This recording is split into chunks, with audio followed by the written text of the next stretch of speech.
Hello there, and welcome to Gooner U, where there are no degrees because the learning never stops. I'm Dove, a TA here at Gooner U, and my friend Keith is our stalwart distinguished professor of Arsenal and football studies. This week featured the conclusion of the November international break, as well as a Premier League match at Brentford's G-Tech Stadium. Hello, Keith. Hello, Dove. I hope you had an enjoyable American Thanksgiving, or as they say in England, Thursday.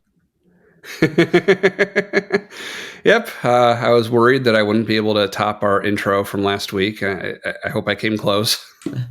Yeah, no, we it was, as we said, it was decidedly less adorable, but that's okay. Yeah, and you know what makes everything just better about this episode? We're top of the league again. Yes, we are. Yep, we weren't sure if this day would come this year, and it came fairly early. We'll see how long we can hold on to it. Yeah. One day at a time, right? But it was good. It's good to see, and we'll talk about the game that got us there, as well as we can also perhaps mention the other game that got us there a little bit earlier in the day. But we had for a non-Arsenal week, there was a relatively a light Arsenal week based on what we have coming up. An Arsenal half week. Half Arsenal week. But still plenty to talk about in the wide world of soccer. So, of course, always. It never sleeps. So, if I don't have anything in the way of follow-up or really news outside of an event you told me about that happened during one of our CONMEBOL teams that we're following. So, want to start there?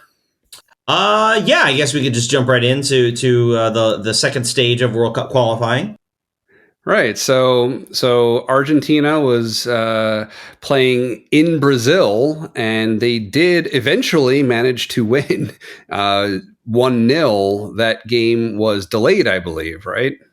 Yes. I simply saw the headline and forwarded the article to you, but apparently, because there's never a dull moment when it's Brazil-Argentina, apparently there was a massive fight in the stands. A delayed kickoff, what did they say, half an hour, I think they said. Yeah, something, yeah. It's not ideal, but... Yeah. Players such as Messi were quick to criticize the Brazilian police's treatment of Argentine supporters. Probably not. That's their side of it. Yeah, and probably not entirely without merits. Again, Brazil-Argentina shenanigans. Yeah. Never a dull moment. But so Nicolas Otamendi had the winner midway through the second half. I believe his name has come up as a goal scorer in other rounds, so he seems like a player to watch as Argentina progresses through. So they remain top of the table, 2 points ahead of Uruguay. And as I recall, just to throw in, did I see it that all three Gabbies played in that game for Brazil?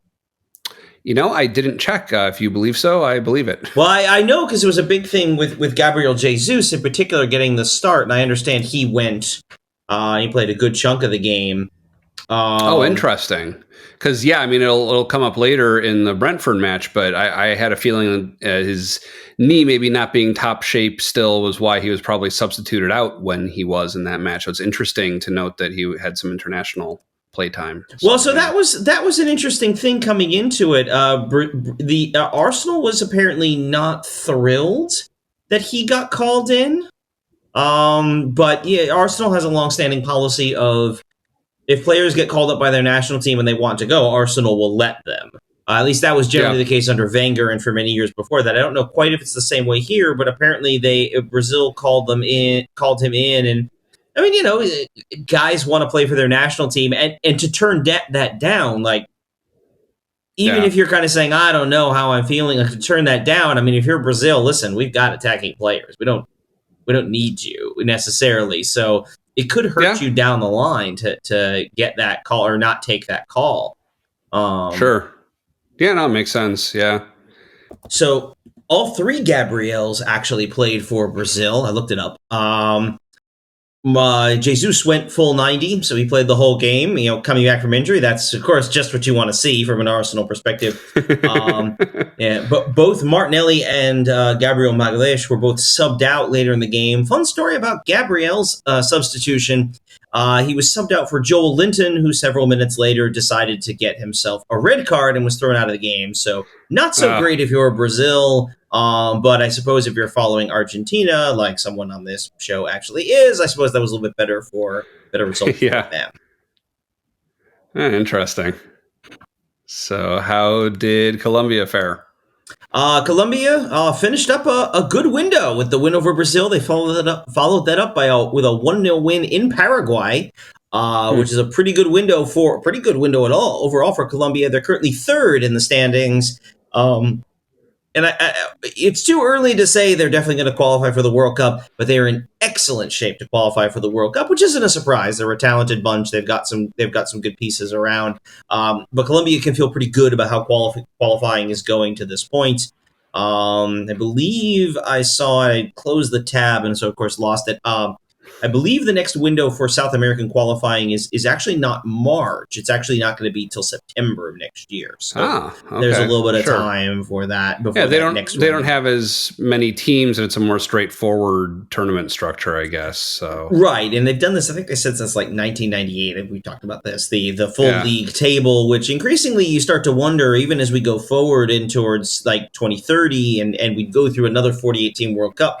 How much does that make sense if it's the top 6 who qualify, or straight away? That's maybe a different qualification system makes more sense. But again, there's all sorts of chatter about how internationals are being done, all these nations leagues, get rid of opportunities for good friendlies. So there's a lot of layers to that, how that conversation will go. But I'd be curious to see if that's what ends up happening as we move into to the 2030 cycle. But we've just started 26, so let's not talk much about 2030. Agreed. So AFC, you want to start with Japan? Sure. So Japan played their second game in this window. They played Syria in Saudi Arabia, a game they won 5-0. We weren't sure last time about Tomiyasu. He was there. He played. He played about 76 minutes and was subbed out. Japan easily handled Syria, which isn't a surprise. A, Syria is not very good, and B, they're playing in Saudi Arabia because they can't play in Syria. So that's good to see that from the Japanese perspective. They are top of the group with 6 points. They have North Korea lined up in their next window, which is the only team that's likely to give them a real challenge out of this group. But it's good to start. Good to start out this way, racking up 6 points right off the start. Can we say the same though for India? India did not do as well. They played against Qatar and lost 0-3. So it was not a strong performance for them. They ended the match with no shots on goal. So they are currently tied in the second place within their group. Qatar above them with 6. They have 3. So not doing as well, but still time left to try and they're not out of it yet. No, that is though. I mean, to lose at home though, 3-0 at home is a tough result to take. And we talked about Qatar sort of being one of the team, probably the top team in the group. Obviously, they still have that win against Kuwait, which will look good. In Kuwait, but they'll play them later. The next window is in March for the Asian qualifying there. So right, yeah, it's interesting. We'll see how they do. It's another one of these things that's just kind of funny. Like, so Google actually we talked I don't know 3-4 weeks ago. We were talking about Major League Baseball and how they have the live play-by-play transcription and all the events of the match. Google showed me for the Argentina-Brazil match, they had like a kind of text summary where they showed the Joe Linton red card and all the substitutions and then the goal and who scored it. They had all that on Google summarizing it from a web page. And the match for South Africa we were about to get to, that was covered on ESPN. For India, it was ESPN India. I guess they have their own separate site for India. Yeah, mostly covers second cricket. tier status again. Yeah, probably. Yeah. Again, it's the filler between cricket matches. So yep. But that was cool that they had that. I hadn't been looking for just the results of a match really before using Google like that. But it was a useful way of presenting a decent overview of what I was looking for, at least. So. So speaking of South Africa, they had a tie against Rwanda. This was their match away, and they did lose to Rwanda 2-0. So they are now second place in the table with 3 points. Rwanda has 4. So tough loss there. Dropping points. Just looking at that table, obviously we talked about the real tricky one there is Nigeria. Still with a lot to play for them, but not a great start for the Nigerians. But yeah, for South Africa, I think there's still obviously a lot to play for in that group. And I mean, that group ends. I'm looking at this. Their next window in Africa is going to be in June of next year in the summer. So long way to go. That round of qualifying ends in October 2025. So we've got a ways to go in that African, as far as that stage of African qualifying. So we're curious to see how that group already, with Nigeria dropping points early, that group looks really interesting. So we'll see how that goes. Yeah. So what about Egypt? Egypt we touched on mostly because they played their second game before. Yes, again, a pretty good window for Egypt. 6-0 at home against Djibouti, 2-0 at home, or 2-0 away to Sierra Leone, which was actually played in Liberia. Presumably Sierra Leone having some difficulties within that country. They're on top of the group, which isn't a surprise. Egypt always a strong African side. They're the best team in this group. Good start for the Egyptians. Mohamed El Neni played in both games. Apparently played all of them in both games. So good for him. Mo Salah had 4 goals for Egypt in the 6-0 win over Djibouti. But yeah, a good start for the Egyptians, and then they'll be back at it in June, as we said, for the next window. Burkina Faso and then Guinea-Bissau for the Pharaohs next time out.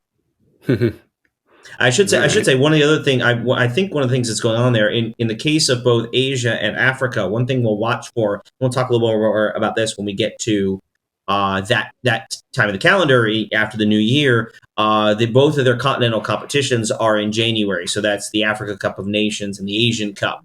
So Japan and Egypt definitely in that. I'm pretty sure South Africa is as well, and I'm not sure about India, but they might be also. So I'd have to look and see that, but that'll be in January, and of course we'll talk about also as well about the Arsenal impact of that, because there will be an Arsenal impact. I'm sure that'll lead partly into why there's such a delay before their next round of qualifying. Yeah. All right. So how did the guys do? Which guys? The guys. The guys. Oh yeah, the Americans, right? Well, because we had that conversation about South Africa being the boys, but anyway, right. I'm sticking with it. As we talked about last time, as we recorded or after we recorded, was right after the U.S. Beat Trinidad to advance to the semifinals of the Nations League, which will be held in Arlington, Texas. In March at AT&T Stadium is its official name, Cowboy Stadium, or Jerry World as it's both affectionately and not affectionately known. That we have learned the results of the other quarterfinal matches were finished on Tuesday evening. The U.S. will face Jamaica, which won apparently a bonkers game up in Toronto to upset Canada. A bit of an upset of Canada, winning that tie on away goals. And then in the other one, Mexico scored in the 11th minute of stoppage time. 11 minutes of stoppage time. How interesting. Mexico scored in the 11th minute of stoppage time to draw Honduras. That tie went to to win 2-0, which tied the overall set. They ended up going to penalties, where Mexico ultimately prevailed. Mexico will face Panama in the other semifinal. These 4 countries, the U.S., Jamaica, and Panama, Mexico, have now all automatically qualified for the Copa America, which we talked a little about. It's going to be held in the U.S. As for the other teams, there are 2 spots remaining in the Copa.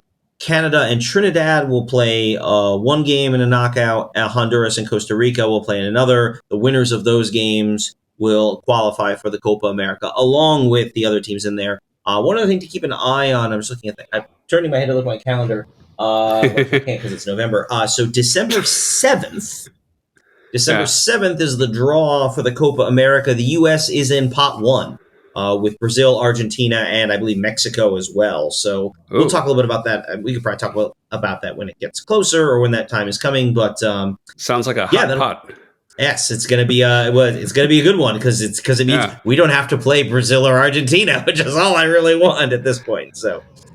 Gotcha. Yes, I was thinking of it as a group, not a pot. Now that makes sense. No. Yeah, that was good. That would be a terrible setup for a tournament. Right. I mean, but it is to our credit. You look at it, and I believe at least, and I'm sure their FIFA will have another set of rankings before then. But we are actually in a combined Americas setup. We are actually one of the top 4 teams in the Americas in terms of our FIFA ranking. Which, how much does the FIFA ranking really matter? Yeah. But that it is a credit to the program and where it is overall.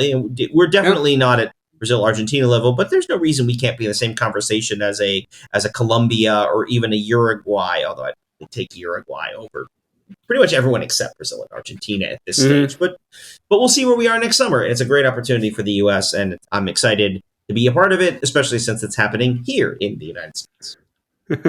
Yeah, definitely.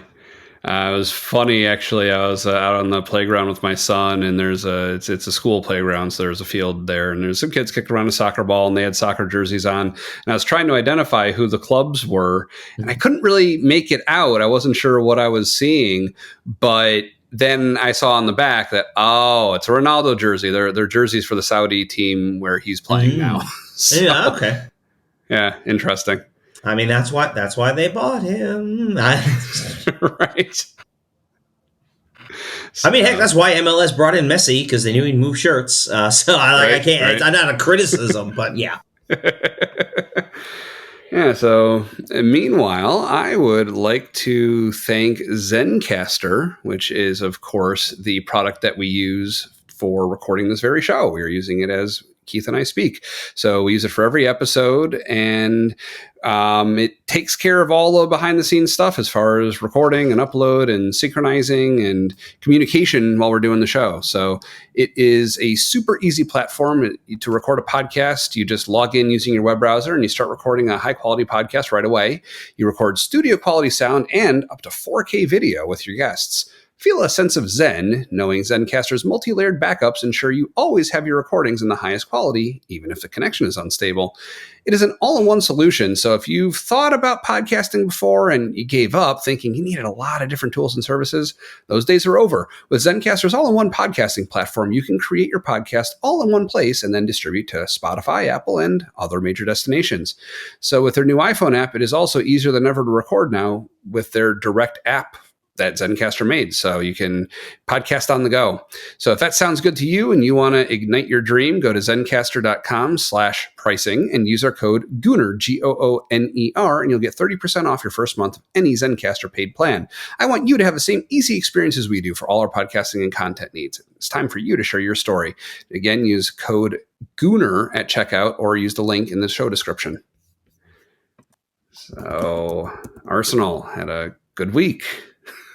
Yes, good that everyone's back. Not an easy game. Going to Brentford. We'll spoil the ending. Arsenal wins. Yeah.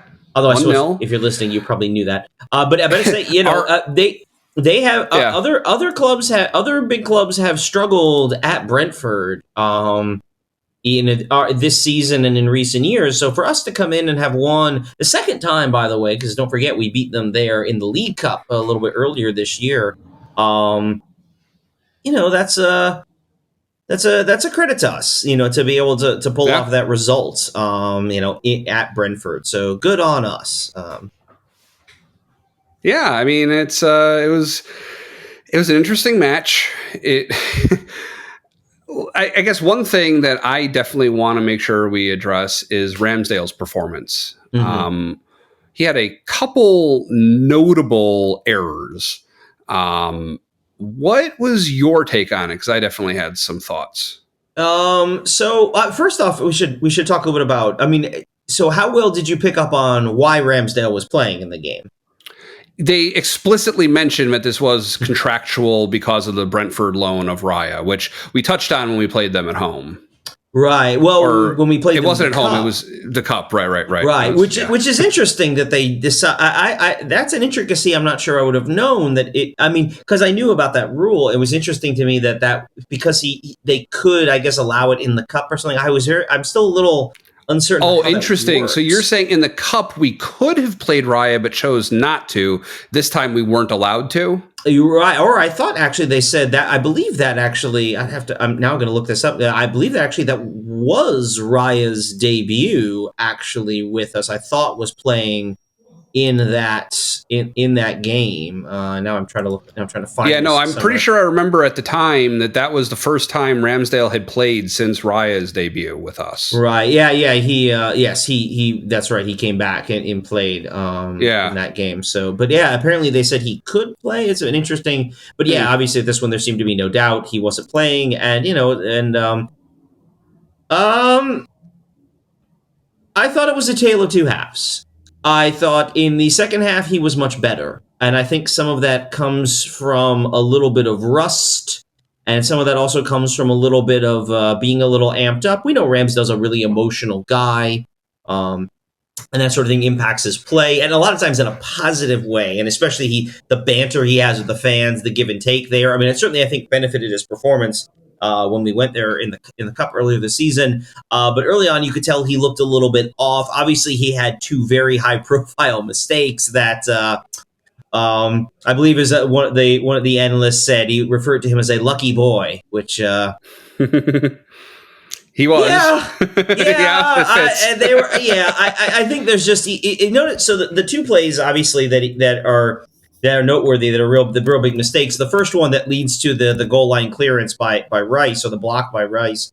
I think he's like, they talk about doing too much of the ball. I think he just scuffs it. That looked at me like he was preparing a pass. He just kind of missed the ball, and maybe that's rust, maybe that's nerves, but he just kind of scuffed it. And of course, it was right there, obviously at the foot of a Brentford player. The second one was clear over energy, where he throws the ball and just spikes it right in the dirt, Yeah, and that didn't to me, release in time. Yeah. yeah, that to me is an over energy. That's just a kind of an amped up, and maybe it was building on the earlier mistake that now you feel like, oh, I have to do something to make up for that. I have to play a little bit better. He gets excited and just there goes the ball into the turf, and Yeah. nothing came of that. I thought the Do second half you he was better, a little bit more assured, but yes, the first half, as you said, lucky boy. do you think that him kind of being demoted within the roster just affected his confidence at all going into it? You think there's any more like self doubt or anything because of that? Do you think that's affecting him? I want to be very careful about too much armchair psychological analysis, Sure. just because there's so many layers to that.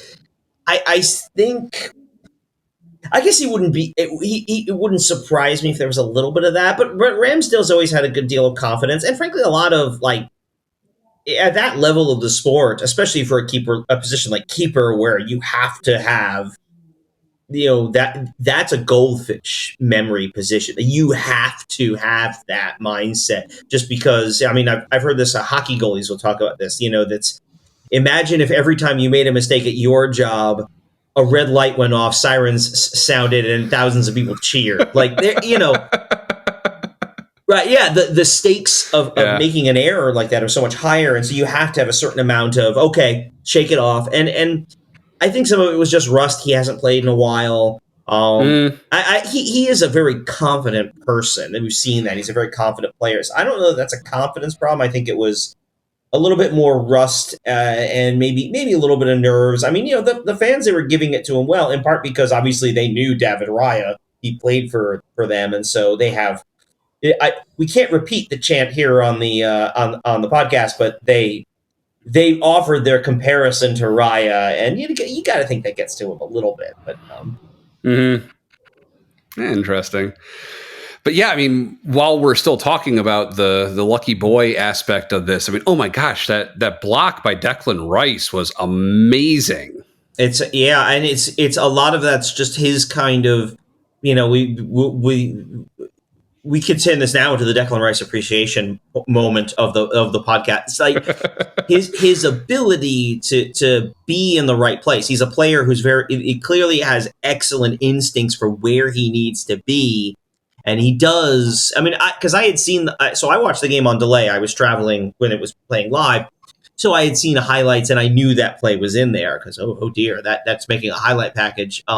So when it happened, when I was watching the game, I sort of was trying to watch Rice, and you can see he beelines immediately for the goal. Like, he recognizes what's going on and where he should be in that instance. And there's a certain level, you can coach that to a certain extent, but some of that's just instinct, and he shows the great instincts there to do that and to be in position. And there was another one in the second half, Zinchenko, who we've been very critical of defensively for good reason. Sort of does the same thing, instinctually gets himself in the right place, makes it puts himself in position to block on the goal line, and from there Arsenal's eventually able to score. But and with Declan Rice too, it was not even just like, definitely being in the right place was a big part of it, and it was also just the presence of mind, the instincts, the reflexes to use the right part of his body too. Like, I can imagine myself if I were playing defense, and like, especially like having like playing keeper more of a defense, but like just the drive to use your hand to block that, and the way he just like lifted his leg and used whatever it was, like the inside of his thigh, whatever part of his leg blocked that. That was, wow. It was just really something.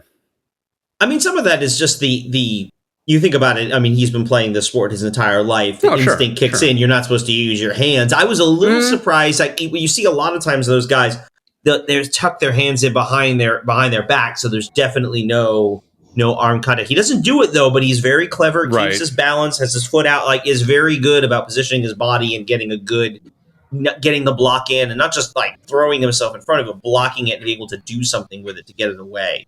So that was, just overall just a really good play by him. I don't know. Yeah, that's my 2 cents on the Ramsdale thing. I don't know. You as the keeper on this show. I mean, what did you think of his performance overall?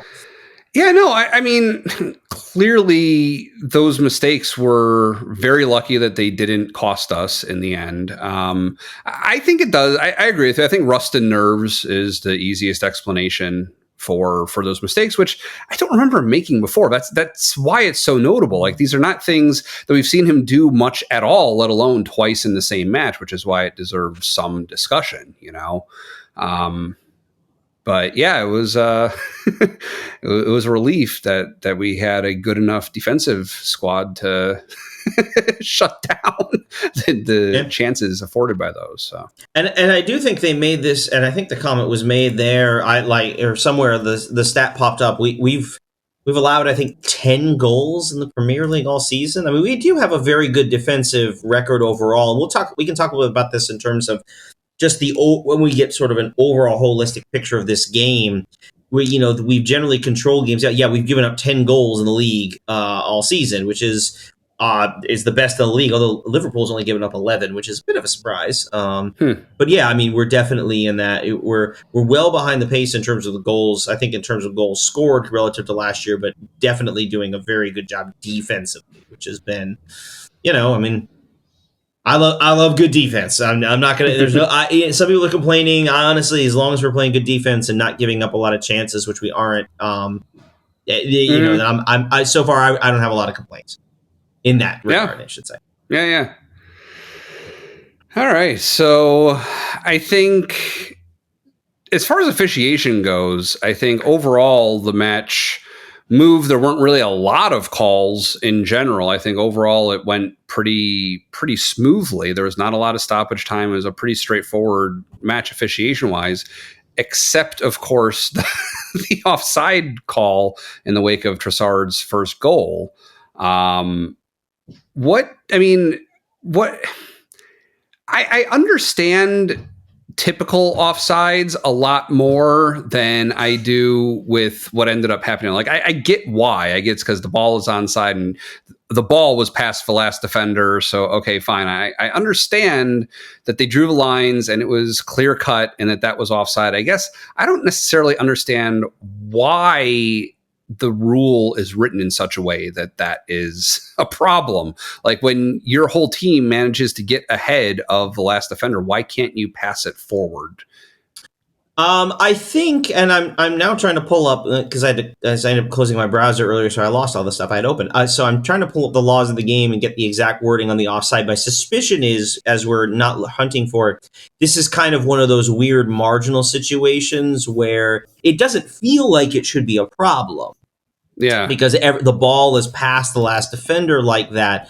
But I suspect because of the way the rule is actually written, I suspect is part of that. Hold on, I'm trying to do that. I'm trying to vamp a little bit while I oh yeah. this. So you're saying you think it's more of like a technicality, like maybe this isn't what they'd intended with the rules, just kind of fallout of the way the rule is? Yeah, more or less. That's kind of where that instinctively for me. That's my guess as I'm looking forward. All right, law of the game, law 11, offside.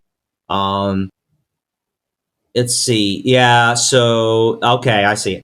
So here's a player is in an offside position. This is direct from the laws of the game. Player is in an offside position if any part of the head, body, or feet is in the opponent's half, and any part of the head, body, or feet is nearer to the opponent's goal line than both the ball and the second to last opponent, or second last opponent, excuse me.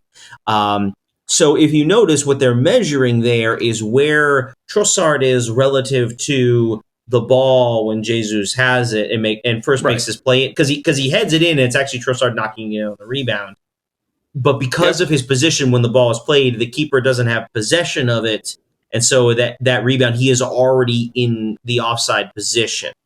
And so that, I think, is where that comes from. Now, again, it's rare you're going to have two players like that behind the defense fully. Right. And it's going to be rarer still that actually one of them, the guy with the ball would be further back. You'll see this occasionally. I have not seen it in years, but you used to see on occasion two players running in free, and you'd see one of, the 2-on-0 and then the keeper, and they would pass to the other guy to, get a tap-in goal.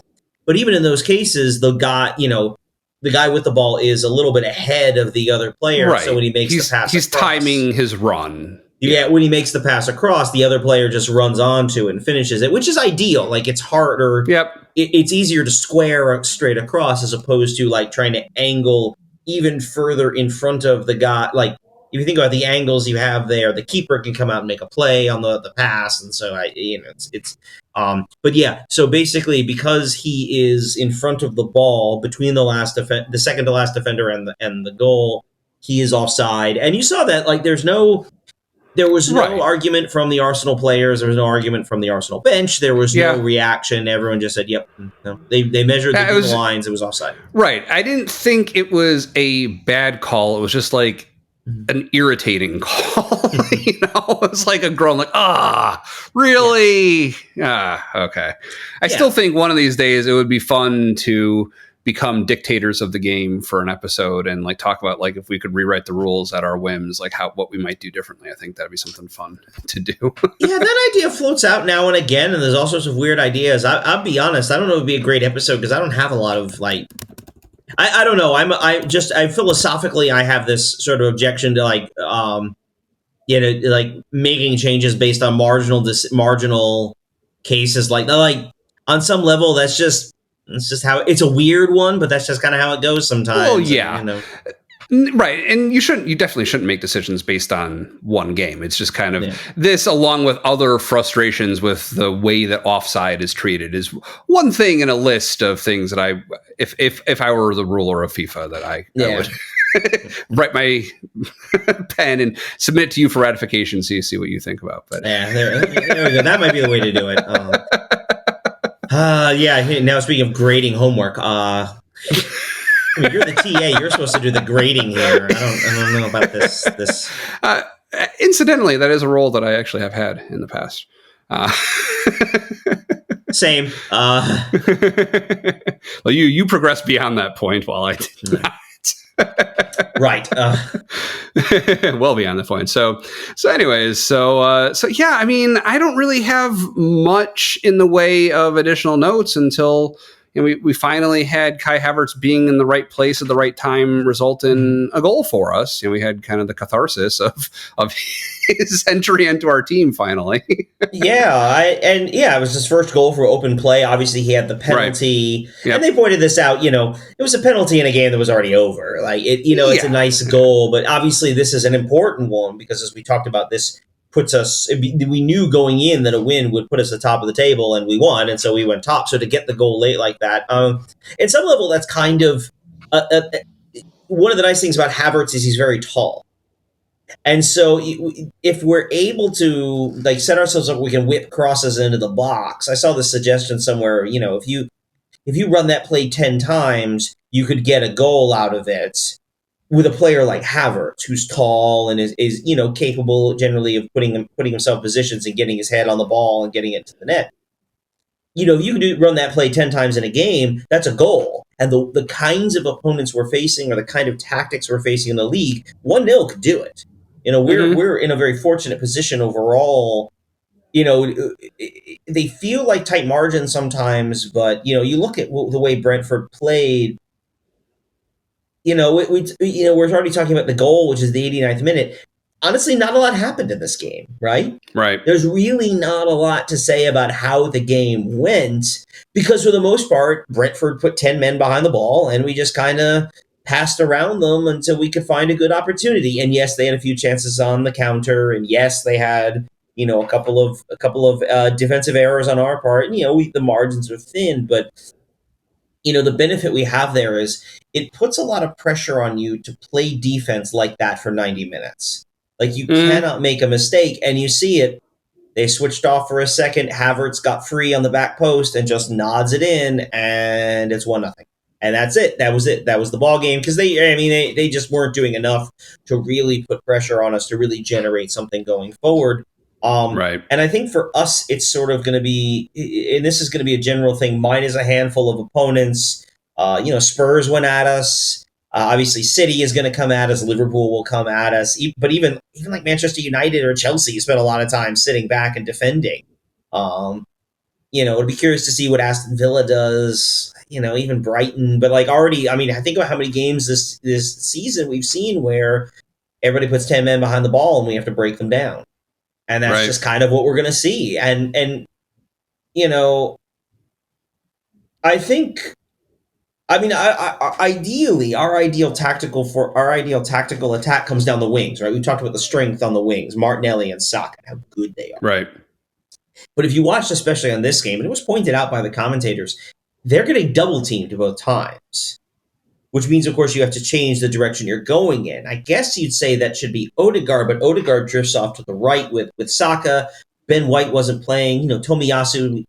We've said a lot of great things about Tomiyasu, but Ben White and Saka have a much better relationship in terms of the overlapping runs. Really what you're missing is someone to be more aggressive in the center in terms of making those line-breaking passes. And that's Thomas Partey.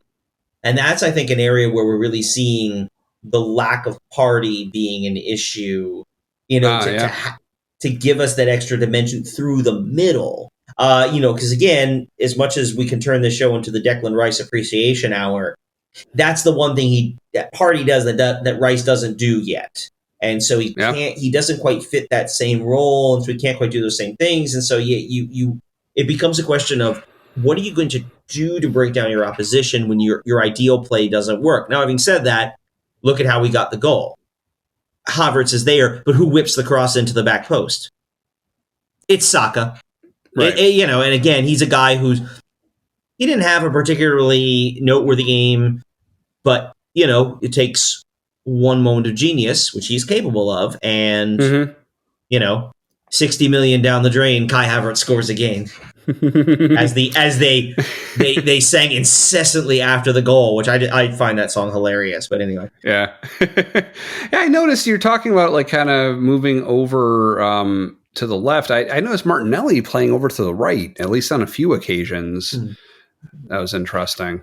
I wonder how much of that, too, is just guys trying to find different spaces to move into. Or maybe they're just a little discombobulated when it comes to, coming off a set piece or something like that. And you sort of run into those open channels, whereas, once the ball goes out or something, okay, everybody resets and drifts back to their actual positions or their actual side of the field.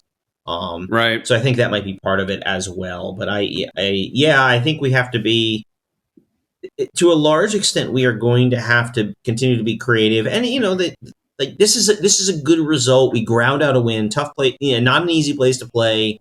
An opponent who's playing us tough. We made some pretty serious errors, in the back, but found the opportunity, put the ball in, got an opportunity, got the goal, and earlier in the day, the big game of the weekend was Manchester City and Liverpool 1-1 Right. draw. Right. A win plus that draw, we're on top. We're top of the league. Yep. Yeah, so also it looked from the table like they don't have a game in hand anymore. They caught up. Right. Everyone is currently at 13 games. It looks like that's the current standings. Everyone is even at 13. That's not surprising at this stage. You start to see that get really weird when you start to get into after January, because that's when you start to see games getting shuffled because of European knockout competition. Also, as the FA Cup goes deeper, you start to lose games. Like the first 2 rounds that we care about of the FA Cup, the third round, which will be the first weekend of January, and then the fourth round, which is, I think, late January, early February.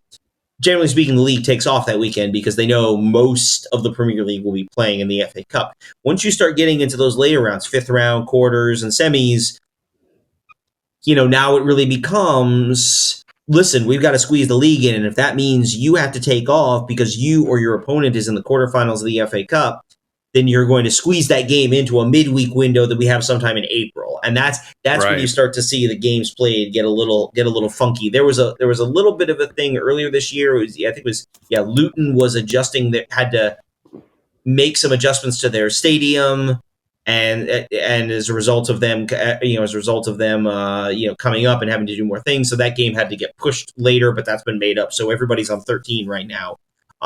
It'll get a little weird as we get into the holidays, but I think we can talk more about the holiday stretch once we get through this one. I talked a little bit about this last time. We have this. We've played one game out of our next the next stretch of 7, where we have basically 2 games a week. The weekend, midweek, which will take us through the end, through Brighton on the 17th, and then you hit the festive fixtures coming around Christmas and New Year's, which is, I think, is sort of the next sort of phase of the season. Yeah. All right, so you're ready for a player of the match? Yeah, I think so. Who would you have? Just wasn't a very interesting game, was it? I've had trouble thinking. What? I'm going to say Declan Rice. We've talked about how good he is. Yeah, we talked about his limitations, but he's been very good. He was good and active against Brentford, and then the save on the line was kind of it was icing on the cake. A very delightful and sweet icing on top of a nice cake. Good workman-like cake, I guess we should say. I second the rice cake. Yeah. That's true. I didn't even see that one. I didn't see coming. How about that? I suppose you're the dad, so you should be making the dad jokes here.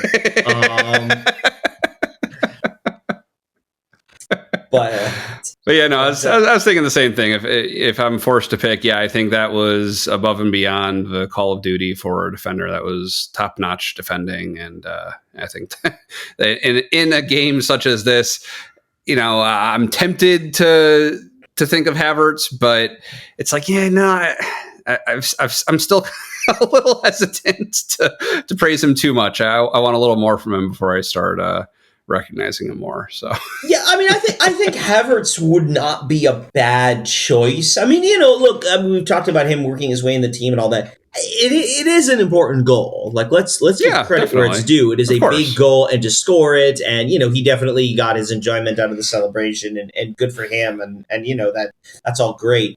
I suppose I could, if we're thinking about player of the whole week, I think we should throw a bone to Gabriel Jesus, who played the full game for Brazil against Argentina, flew across the Atlantic, came back and played most of this game.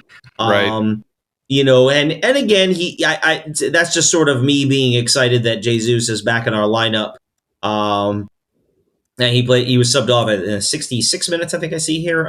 That's just me more being happy that Jesus is back in our lineup. The more we get to roll out that ideal top line of Martinelli, Jesus, and Saka, I think that'll help us going forward. Again, in terms of breaking down opposition, having our three preferred guys at the top. So just a special shout out to Jesus if we're taking the internationals into consideration for it, because we usually ask the player of the week, and I think that's true. That's true. It's a shout out.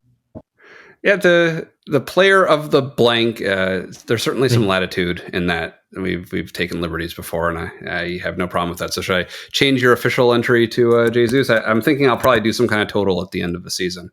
No, we'll say Rice. I just want to give that Gabby a shout out. All right. While we're talking about injured and sometimes injured players, do we have any updates on Party or who else? Who's the guy who we brought in who got to play like one match before he got injured? Oh, Timber. His name right now. Timber's done for the season. He's not. Definitely. It would be. At least let's put it this way. He's presumably in the course of rehab and all of that. I mean, I can't speak to his particular progress because Arteta's very tight-lipped about injuries.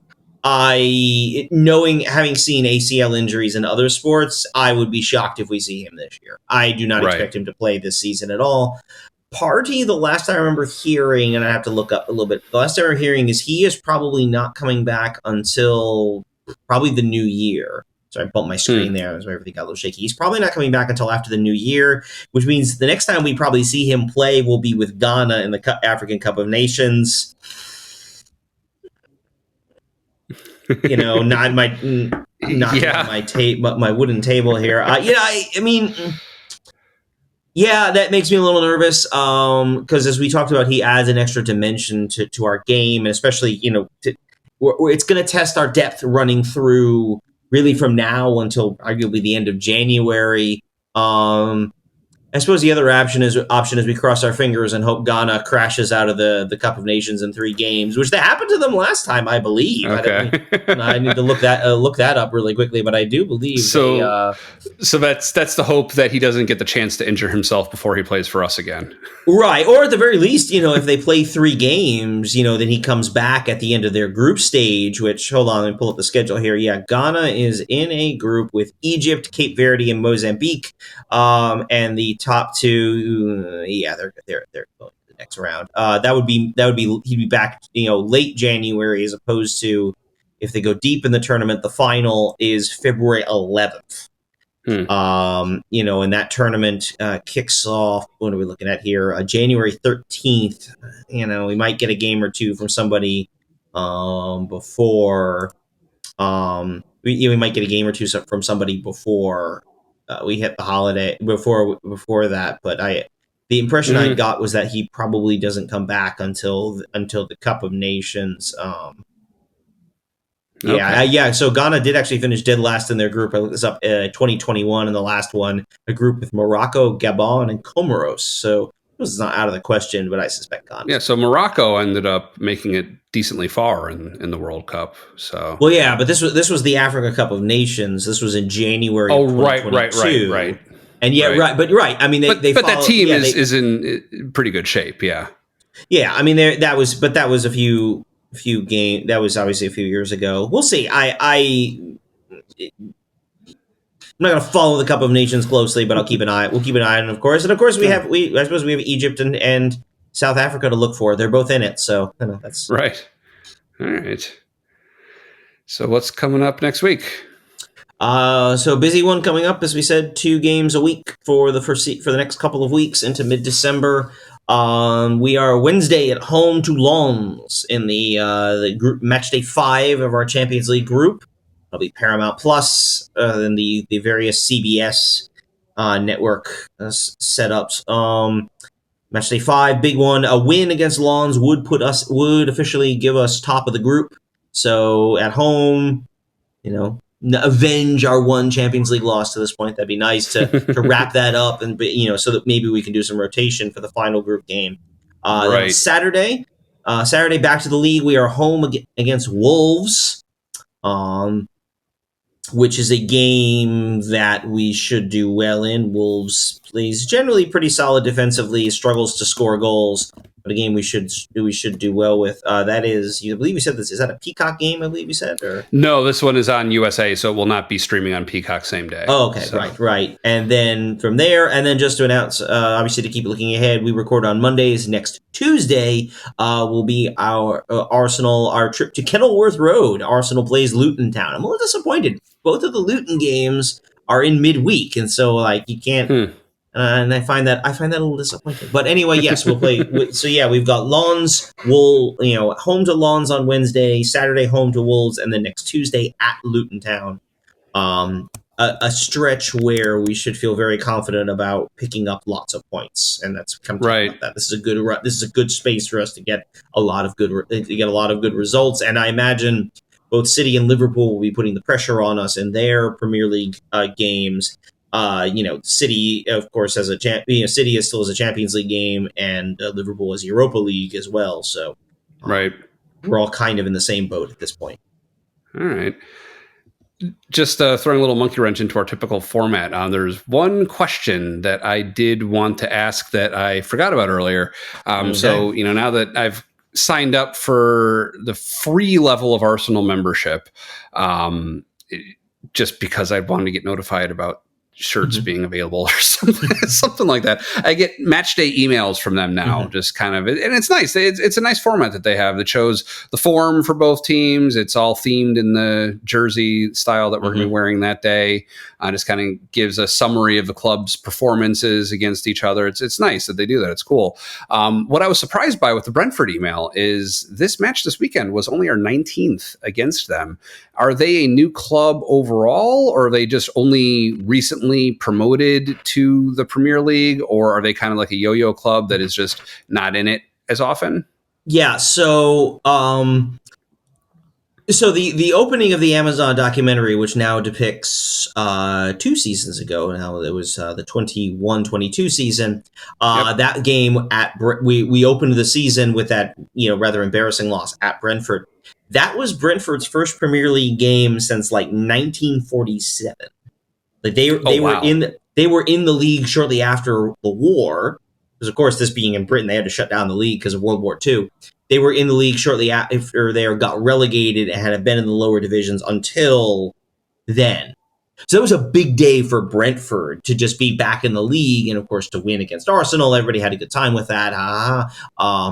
But that was Arsenal's not played them because they spent most of the last half century plus playing in the second, third, and occasionally the fourth divisions. That's why we don't. That's why we don't have a lot of games against Brentford, other than being drawn against them in cups now and again, which hasn't happened very often. Why would we play them? So we didn't. Right. Cool. Actually, one other thing I do want to throw in terms of things to look out for going ahead. Oh yeah. This weekend, we mentioned the FA Cup.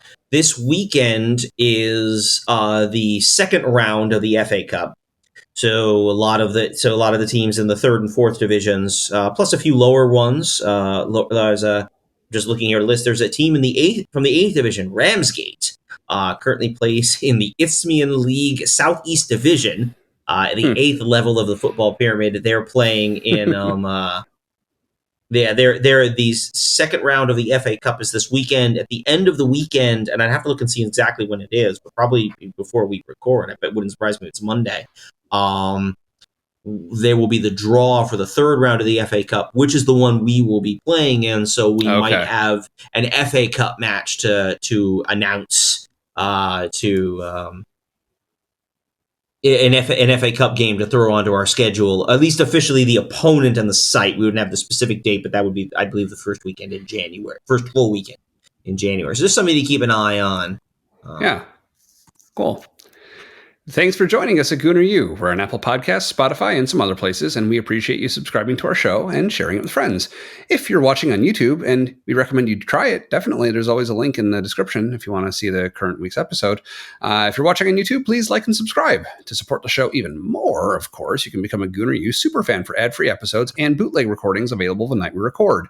It's only $1 a month, and there's a link in the show notes to join. Thanks again to our sponsor, Zencastr. You can find them with our special link in the description. You can follow our show on Twitter at GoonerUShow for updates and to ask questions. Again, my name is Dove, and you can find me on Twitter at Dove Frankel. With me, as always, is Keith, and you can find him in a pub watching Arsenal matches. We are top of the league.